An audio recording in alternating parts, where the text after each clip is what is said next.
Welcome to Conversations for Our Time with the Quiet Sun team, George and John. And this is podcast number 30. This is also part 4 of our Grand Solar Minimum mini series. And last week we were talking about solar flares, CMEs, coronal holes. We also talked a little bit about jet streams. And this is a subject which we've mentioned before, pretty much encompasses everything that we know of in regards to the influences that kind of encapsulate our whole life, the Earth sphere. So it's really, really interesting. And I think while still being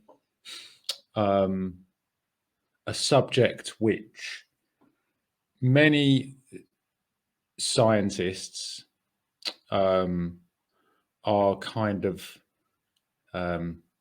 ignoring or playing down, it, you only have to look at the sun to realize the type of power that it actually has. And we only have to look into history to see how the sun influenced events, so natural phenomena on this planet, but also how civilizations were shaped.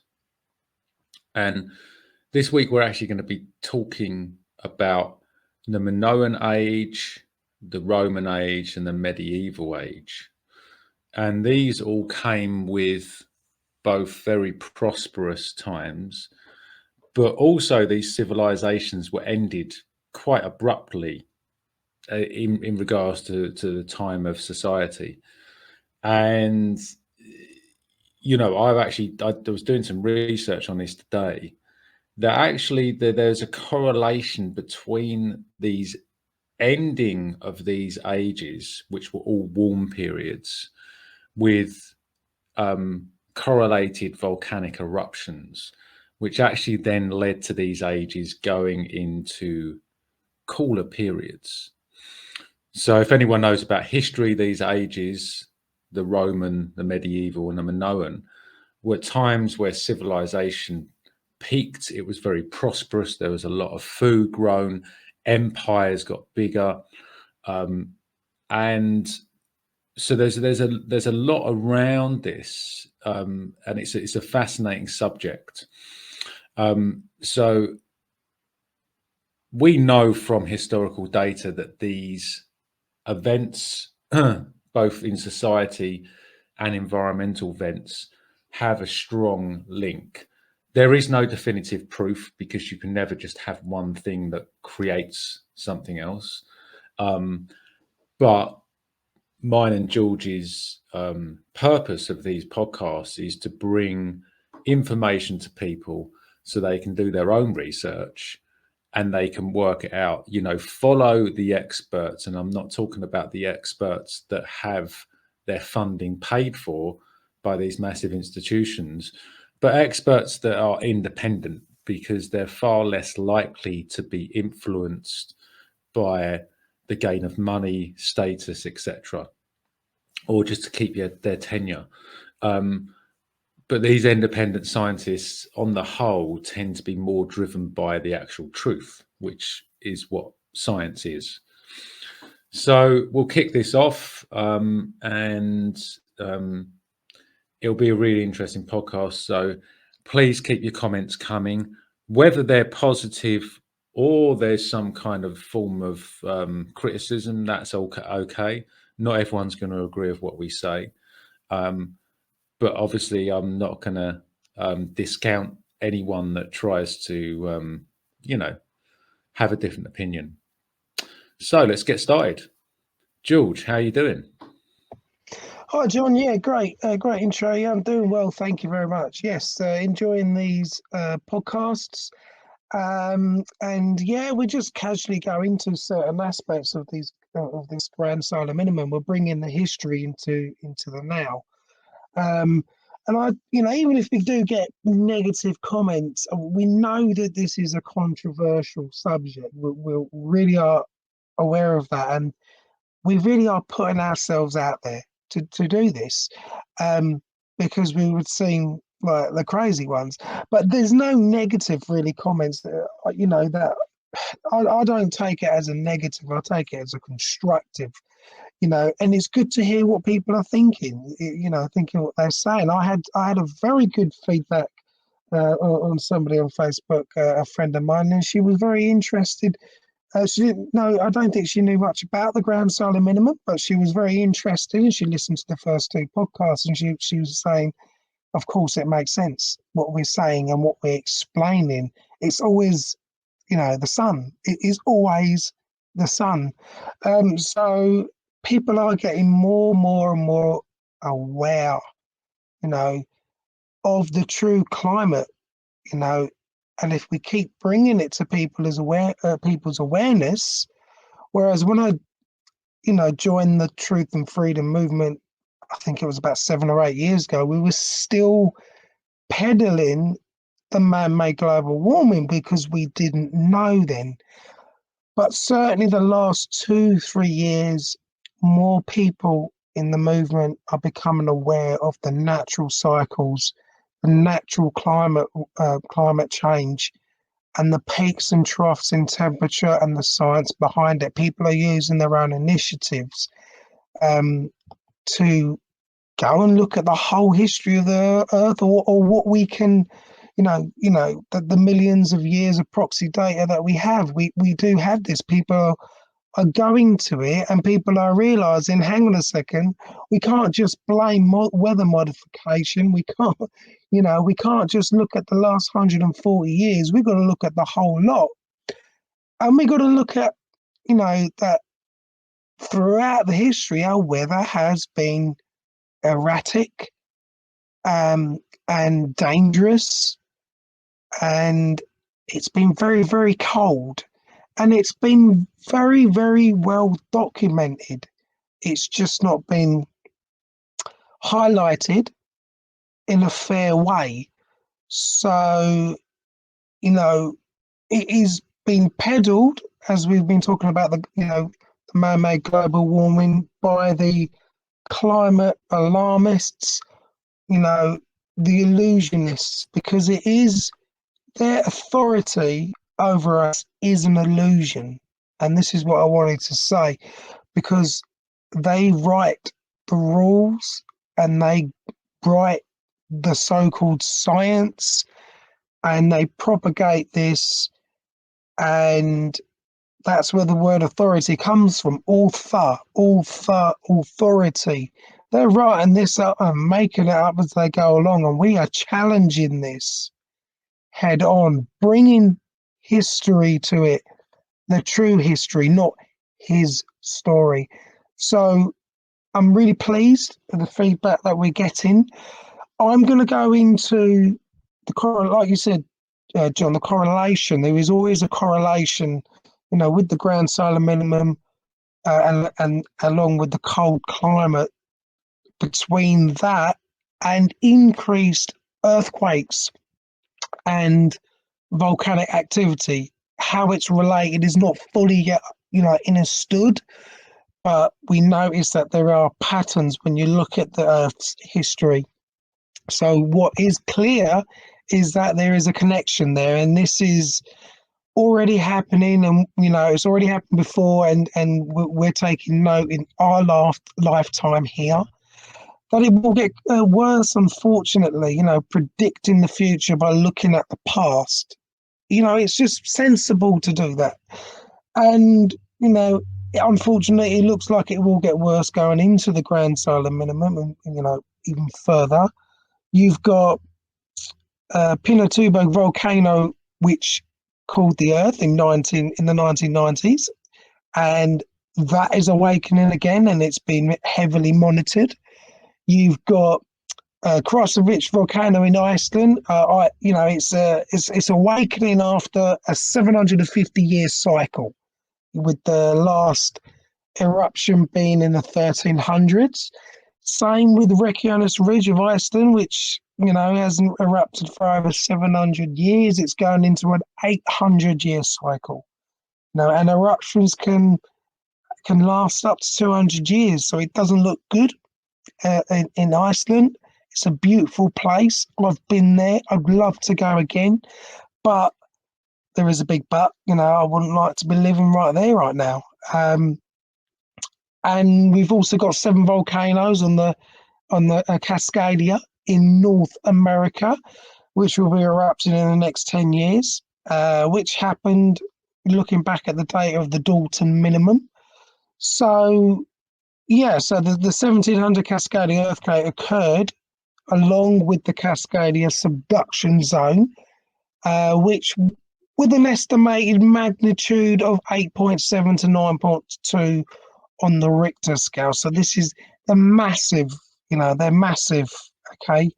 And the Cascadia subduction zone, just a little brief explanation, is a convergent plate boundary, okay? That stretches from northern Vancouver to northern California. So, in the past, this has been a huge event, okay? You've got the New Madrid fault line, that caused earthquakes in the winter of 1811, 1812, which was also in the Dalton period.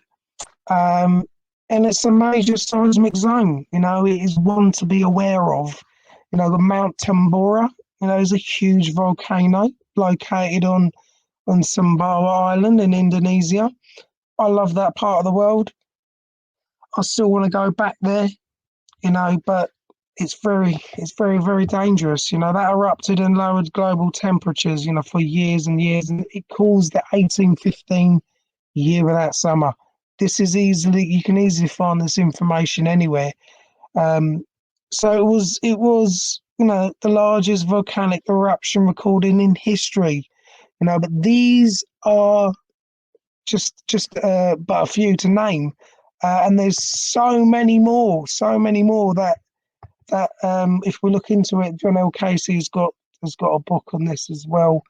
But at these times, big volcanic eruptions, within the VEI, I just explained that it's a volcanic explosivity index. This is how they monitor and calculate it. So it can range between 5, 6, and 7 category, So it's calculated by eruption cloud height, okay, and qualitative observation. So if something is 7, that's super colossal, that's super big, okay. And history shows major earthquake events and volcanic eruptions in times of grand solar minimum. So we need to prepare. We need to have a look at the history of these volcanic eruptions and volcanic eruptions and the earthquakes associated with it. So we need to prepare, John. Don't you? I'm sure you'll agree. Yeah, George, and good description of historic volcanoes. And really, my kind of thoughts on this is what happens when a huge amount of ash, sulfur, etc., goes into the atmosphere. Now, depending on the velocity of it, i.e. the VEI, will determine how high that ash plume goes. And we're talking about explosive volcanoes. We're not talking about things like the Reykjanes Ridge, which basically just leak lava, so they're very slow. They last for a lot longer. But, you have the explosive volcanoes.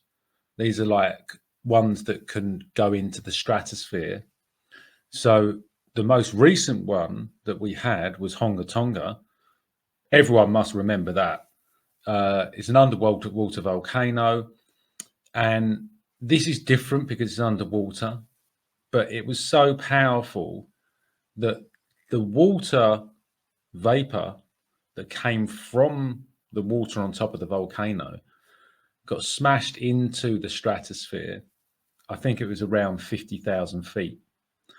It actually put, that there are different kind of estimates of how much water, but it was something like 12% extra water vapor is now in the stratosphere.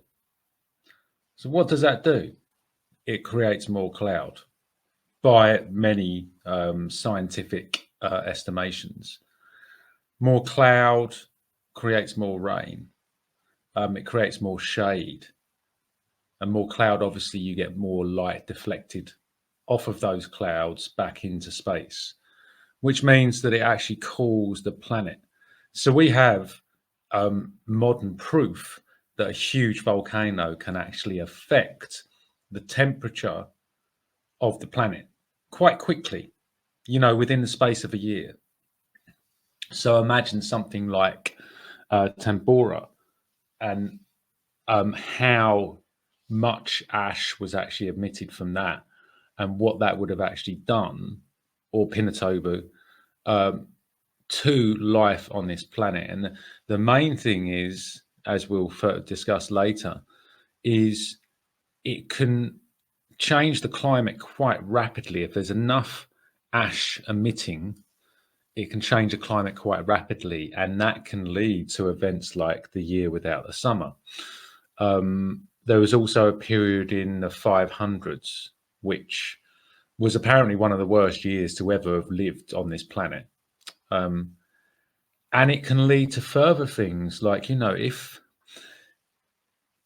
coupled with grand solar minimum, if we're not getting enough sun, this can lead to crops dying, people getting ill, and these big disease breakouts also have a somewhat correlating rhythm with these global events. Yeah, absolutely, John. Yeah, I mean, it was all these things are very well documented, and Diamond on the Oppenheimer Ranch project and magnetic reversal news really, really followed Hunga Tonga, and he goes into detail of these things. And this was a big event. This is a modern day event, and the signs to come, and we do have to become aware. It's very important to know where you live and where you could possibly be affected. You might want to move. We personally, me and you've discussed this, John, we're pretty lucky in Essex. It's we've looked into it a little bit, and Essex has fared pretty well in terms of grand solar minimums. And there's a reason why we're here. We feel that we're at the right place, at the right time. So if people need to relocate, then they might need to relocate. Gather the information wherever you are in the world, look at the history of it, and decide for yourself: is this where you want to be? Do you want to move? You might have to make these drastic decisions. But you're doing it for your future. And as you explained, everything with this, if we're not getting enough sunlight, we cannot grow crops. Okay. Famines happen, they're massive. So many people have died. And it's not only that, as we mentioned before, if you grow crops in this kind of weather, they tend to be poisonous. The soil food web will be out of whack, out of balance, and many people will die that way as well. So now's a pretty good time to go back to our earlier podcasts. And if you don't know much about the soil food web, it's a good time to learn about it and how to improve, the soil, and just do the best you can. It's just about doing the best that you can. Because we don't know what's going to happen. As long as we've got the right support, the right network, the right knowledge, and the right books, we could fare pretty well out of this. What I also wanted to do is to go into a little bit of we're going to go into the little bit of the Minoan Bronze Age, because it was a time that civilization flourished. Again, this is very well documented. We're talking about the Minoan civilization um, at the Bronze Age of Crete, Greece. Okay, they, as I say, they were a civilization that flourished. Okay, the Bronze Age was about 4,000 years ago, so about 2000 BC to 1600 BC. It's roughly because um, different areas of the world entered the Bronze Age at different times, so it varies with regards to that. So they were remarkable. Okay, they were remarkable at making great cities. Okay, palaces. They traded in Egypt and throughout the Middle East. Okay, and their artwork and things like that. You can look into it yourself. They included elaborate seals like symbols, very symbolic of spirituality. We need to take note. The reason why I want to say this is we want to take note at these periods of times and what they were doing, and let's see if it adds up. Yeah, let's see if it all adds up. And they were good with pottery, and they used to create, really beautiful, delicate frescoes, paintings which were found on palace walls. Okay, so they spread across the Aegean to other islands and to the mainland Greece. So the reason why I say that is because they were expanding. Okay, so this era was known to be warmer than it was today. Okay, with a steady increase of the population. Um, so also I wanted to mention the Roman warm period. They're called the warm period for a reason. Okay. This is roughly between 250 BC and 400 AD. It was about 2 degrees warmer than it is today. Okay. And you've got, the medieval warm period, which was from about 950 AD to 1250 AD. And although the weather was brutal, it was brutal back in those days. Serious storms, blizzards, floods, heavy rain, and droughts, and very erratic weather. But they still had summers that were extremely, extremely hot. Okay, so we got to ask the questions. Where was the problem with humans causing global warming and their fossil fuels at that time? So you got to ask these questions. The earth goes through these cycles up and down. Okay, we've got to get it in our heads. Okay, that CO2 is not the enemy. Okay, it's the gas of life, and without it, there's no plants, there's no trees, there's no symbiotic relationship there. Okay, we do not make a dent to anthropogenic global warming. It's just another reason to tax us and follow through with their agendas. The illusionists, this is what they're doing. But we just don't need to take any notice of them. Don't comply with what they're saying. Live your own life as long as you do no harm. Okay. So yeah, this is what I wanted to say. Just to go into it, you can go into any of these time periods and you can find this information, for yourselves. Because there were even times, just trying to remember, that there was times that they grew grapes in certain parts of England that you can't grow now. I can't remember what era. What That was year? in York. That was in York, George, in the Roman Yeah, period. that was it. Yeah, that was it. And they grew grapes, and we can't do that today. So the point is, it all fluctuates and it's all cycles, and we need to switch that TV off. I'm sure you'll agree, John, and we'll just look into these things ourselves. Yeah, exactly, George. And it is, when you start to learn about this stuff, it can be quite overwhelming, you know. And I think the important thing is, if we want to know where we're going to go, we need to know where we've been, and everything is a cycle. And we can't definitively say, well, actually, Tambora went off, in 1815, so it's going to go off 250 years later. It's not as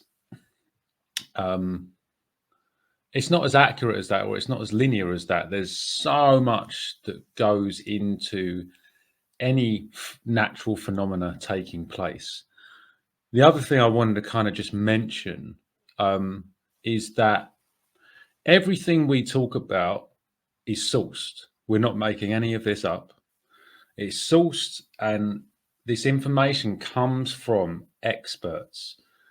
Now, a lot of it comes from peer-reviewed papers as well. And there are people out there that have a different opinion. They don't think that the sun has the effect that we're saying it has.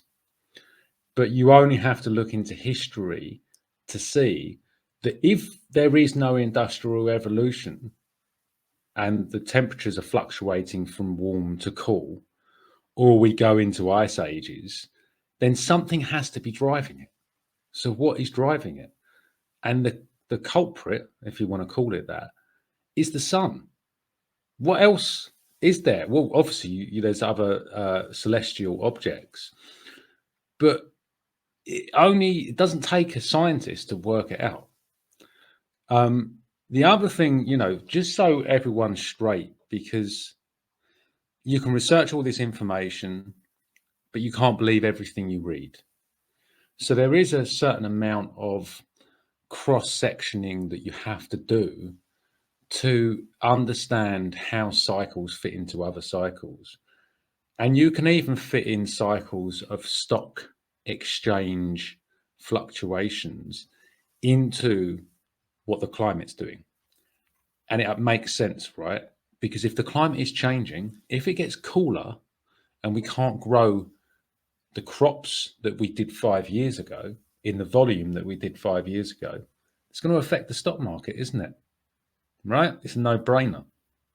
Like it's going to affect gold, silver, because most of the trades that are done around the planet have food involved in it. And if food is directly correlated to the climate, then everything is affected by the climate. And I'm talking about society, I'm talking about business, I'm talking about government. All these decisions that are being made are directly related to the climate. And it's my supposition that the leading driver of climate is the sun. Now, it might not be a direct motivator, but when we're talking about involving the jet streams or volcanoes or increased precipitation, cloud nucleation, etc., there's going to be knock-on effects everywhere. The other thing I wanted to mention, just so everyone's clear, is these periods in the Minoan time, the Roman period, and the medieval warm period, and the subsequent cold periods that we think ended these civilizations. Maybe that was to do with crop failure, maybe that was to do with famine, plagues, etc. They were regional as far as we know. Okay. Now, the reason I'm saying this is because for two reasons. One, most of the evidence, at least empirical evidence, is from these civilizations. So the civilization in Greece, the civilization around Europe, and for both the Roman and the medieval periods. We know by accounts where there were people, there was a change. We can see this in the Native American texts. We can see it in European texts, etc. It doesn't mean that these regional anomalies don't affect other parts of the world. But I'm pointing this out is because when the Earth cools or it warms, it doesn't cool or warm equally everywhere. That's not how things work, because our Earth is far too complicated and complex for that to happen. There are a lot of other things that interrelate to this, like things like El Nino. So when there's a change in the sun's output, it changes from El Nino to La Nina. And this affects things on the other side of the world, but it will have a, the correlation or the link won't be as direct as simple as it may seem. So I'm mentioning this so people understand that there is definitely correlations, but it's not as easy. This is why the whole CO2 warming things is rubbish, because they just say, well, it's going to warm the planet, but it doesn't work that way. There's far more involved in it. Plus, we know that temperature actually drives CO2 rather than CO2 driving temperature. So it's a really fascinating subject. And the thing is, whenever you have a warm period, you're going to have a cool period after it, like you have night and day. And I think that's something we'll probably discuss in our late next podcast. But what really fascinates me, George, is the rise and fall of civilizations. So when it gets warmer, crops grow better. I mean, obviously too hot is different, but it goes the other way. But when it gets warmer, usually crops grow better. You still obviously need precipitation, etc. But generally, if the world's in homeostasis, it grows food quicker, more nutritious, bigger yields. Therefore, we don't have to, as a civilization, we don't have to spend so much time surviving. That food is offering us time to be able to do other things. This is when civilizations expand and empires can conquer, or when we have these like the age of enlightenment, or the Greek age, where we had this huge explosion of philosophy. So it's really interesting how when it's warm, we tend to have more peace. When it gets cooler, things start to go a little bit crazy. Because if a country can't grow crops, like we've seen over the past couple of years, or it can't grow enough, it will stop exporting. And this is what's happening right now, is there's many countries around the world that have halted exports. They're not exporting certain goods because they can't produce enough of it. So yeah, it's really fascinating how all these things are interconnected.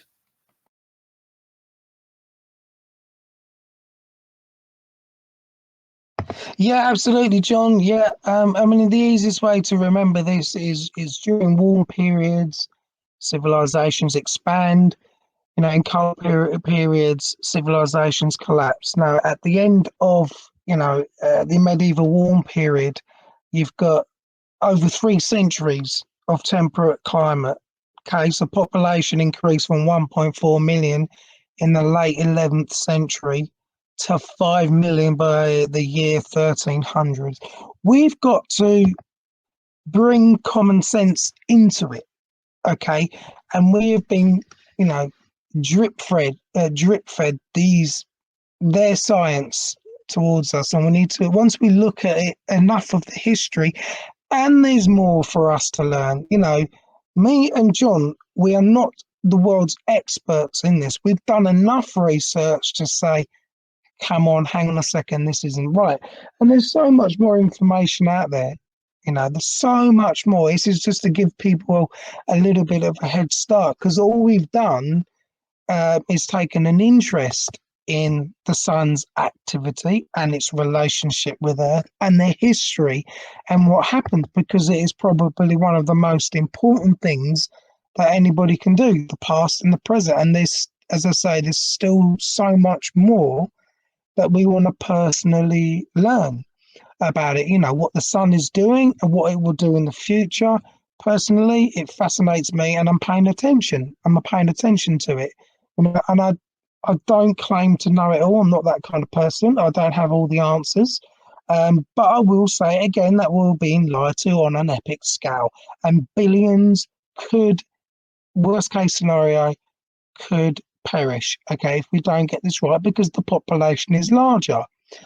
And trillions of dollars is gone down the toilet. Okay, it's hard to get your head, wrap your head around this, but we are talking sense. We are breaking down the science. Okay, we have listened to the right people and the right scientists. It's there. It's just not been shown on the TV.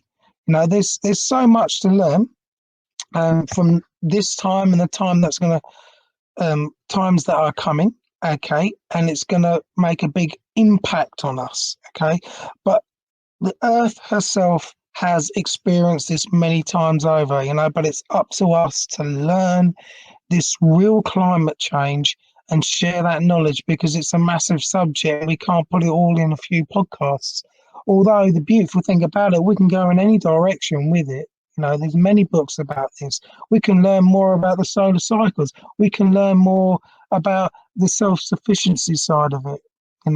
We need to get the right books on how to, we'll go into it in the future podcasts, the right books and, food preservation books and how to live off grid, because Graham Hancock has said it himself, okay?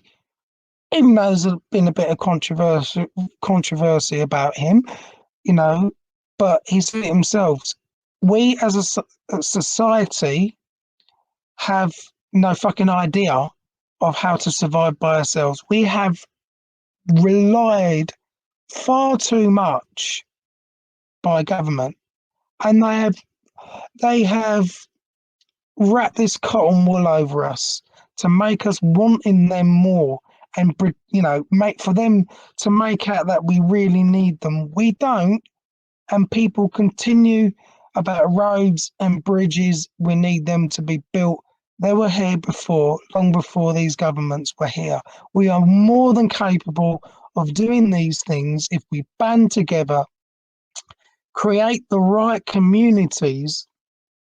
We've got to start thinking about number one, and we've got to start thinking about not following their rules and regulations, because what they're doing, we've gone into it in the previous podcast. We don't need to go into it again. It's a sham. It's a joke. Okay, so this is a massive subject. As I said, we can't, put it down in a few podcasts. We've taken an interest, and we have to find out for ourselves and understanding what is truly happening, taking it seriously, and stop waiting for those in power to save us, because they're not going to. It's not going to happen. Okay, and we need to start preparing for the most difficult times coming our way for our generation, future generations. Okay, and for some it could be devastating, but for some it could be, we might do really well out of it if we understand enough of the true Earth's history. As I say, wrap it around our heads. It doesn't have to be all doom and gloom. I would like to think that me and John are really positive. We really have given an abundance of information and survival techniques, fasting being one of them, and if we learn, adapt and prepare, we could potentially thrive out of what's coming. Okay, learning little things once a week, learning how to make your own sauce, learning how to make your own toothpaste, learning how to make your own soap, learning how to make candles. All these things will pay off in the future. Just learning to become self-sufficient, learning how to do canning, things like that. Okay, but as I say, if we can potentially thrive out of what's coming, we must know about it first and accept it as the sun gives out its last warning, and the sun is communicating with us. It is communicating with us in its own way, and we just have to pay attention, John. Yeah, George. Yeah, I think I just want to say a couple of things before we wrap up. First of all, I think the most important lesson, the most important thing we can learn is that we are our own authority. And nobody, my granddad taught me this, nobody's going to tell me what to do. As you said, no harm, no loss. This isn't about breaking the law. It's not about causing a scene. This is about people, anyone listening out there, what are your intentions? What do you really want? Because those values, if you're not aligned with your values, you'll never be content with your life. If you are aligned with your values and you're brave enough to take action on them without causing loss or harm, then you will evolve and you'll become more enlightened every day. And it's not to say, I try to live by my values. I don't all the time, but I do my best. And the reason I do what I do is because I spent most of my life not doing what I wanted to do, even as a kid. I was bullied, all these types of things. I know George went through a similar experience. And what it does is it gives you a different perspective on life, and it teaches you that actually the most important thing isn't status, it's not money, it's not what people think about you, it's about what you think about yourself. And so whilst the idea of the society that we live in can be comforting to some, if you actually break down everything, what actually supports us is our community. It's our family and friends and people that we mix with that support us. It's not the government. The government are an intermediary body which are meant to serve us. That is what the government is there for. They're ministers. They're there as public servants. It's in their title. And yet they don't do this. So it's our responsibility to start creating an alternative way of life. And I mean one that's equal, one that's fair, one that's based on our morals and our values, and one which actually respects people's lives rather than putting celebrities on these pedestals. I don't know any celebrities personally. I'm sure some of them are nice people. But the point is we've got it all backwards. What we need to be doing is building societies from the ground up, not from the top down. And the other thing I wanted to mention just on regards to this subject is spend a week in the cloud, right? When it's cloudy, and spend a week when it's sunny and notice the difference in how you feel, right? When it's cloudy, you start to feel more miserable. Most people do anyway. When it's sunny, you're filled with joy. No matter where you are, you could be in the middle of the hood and it'd be sunny and it'd be like, yeah, this is cool. That's what the sun does to us. It makes us feel good. This isn't just about growing food or volcanic eruptions or ice ages or whatever.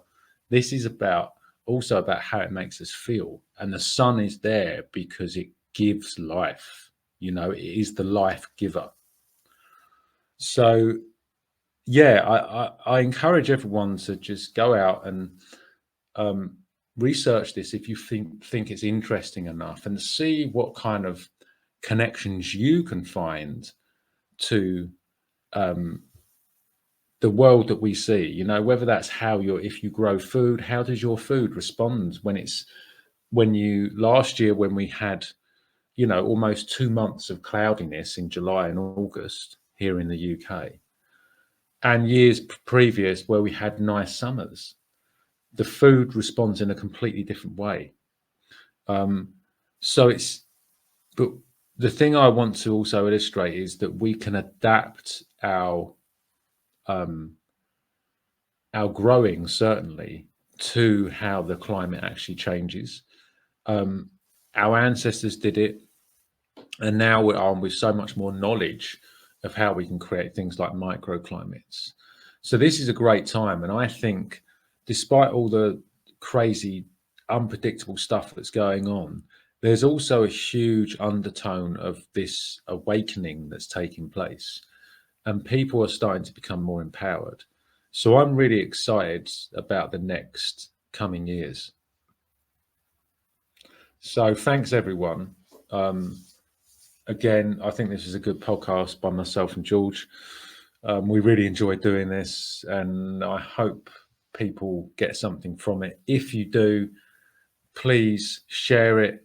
You don't have to like it. It doesn't matter. Comments are always appreciated, but really we just want to share this with other people. So if you feel this will be a benefit, then please go ahead. And thank you very much for your time. See you next week, folks.